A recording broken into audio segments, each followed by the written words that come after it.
ప్రస్తుత ఆంధ్రప్రదేశ్ పరిస్థితుల్లో వాలంటీర్లకు ప్రభుత్వం శాఖిస్తుందో లేకపోతే ప్రభుత్వానికే వాలంటీర్లు శాఖిస్తున్నారో అర్థం కాని గందరగోళ పరిస్థితిలో ఉందండి.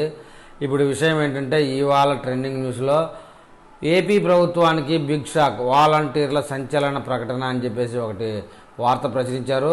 ఇక అసలు విషయంలోకి వెళ్తే ఏపీలో గత వైసీపీ ప్రభుత్వం తీసుకొచ్చిన వాలంటీర్ వ్యవస్థపై చర్చలు జరుగుతున్నాయి. వాలంటీర్ వ్యవస్థను కొనసాగిస్తారా లేదా అనే సందేహాలు గ్రామ వాలంటీర్లలో నెలకొన్నాయి. వాలంటీర్ వ్యవస్థను కొనసాగించడం రాష్ట్రంలో చర్చనీయాంశంగా మారింది. వాలంటీర్ వ్యవస్థను కొనసాగిస్తామని కూటమి ప్రభుత్వం పదే పదే చెబుతున్న విషయం అందరికీ తెలిసిందే.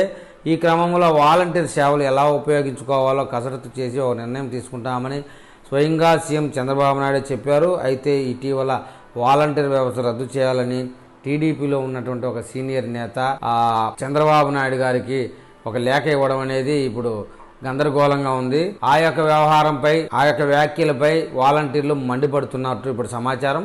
ఈ నేపథ్యంలో వాలంటీర్ వ్యవస్థ త్వరలోనే రద్దు చేయాలంటూ డిమాండ్లు వస్తుండడంతో వాలంటీర్లు సంచలన ప్రకటన చేశారు. వాలంటీర్ వ్యవస్థను రద్దు చేయాలంటూ టీడీపీ నేత మరియు పంచాయతీ రాజ్ ఛాంబర్ రాష్ట్ర అధ్యక్షుడు వైవీబీ రాజేంద్ర ప్రసాద్ తీవ్ర స్థాయిలో ఫైర్ అయ్యారు.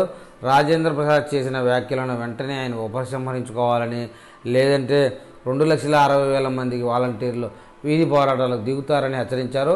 వాలంటీర్ల గౌరవ వేతనాన్ని పంచాయతీ కార్యదర్శులకు, కౌన్సిలర్లకు ఇవ్వాలని కోరడంతో ఇది ఎంతో దారుణం అనే వ్యవహారం అని పేర్కొంది. తమని తిరిగి విధుల్లోకి తీసుకోవాలని డిమాండ్ చేశారు. ఈ నెల 18వ తేదీ నుంచి జరగబోయే ఏపీ కేబినెట్ భేటీలో వాలంటీర్ వ్యవస్థపై మంత్రివర్గం కీలక నిర్ణయం తీసుకునే అవకాశం ఉన్నట్లు చెప్తున్నారు. మరి చూడాలి ముందు ఈ వాలంటీర్ వ్యవహారం మీద ఎలాంటి అప్డేట్ ఇస్తారో.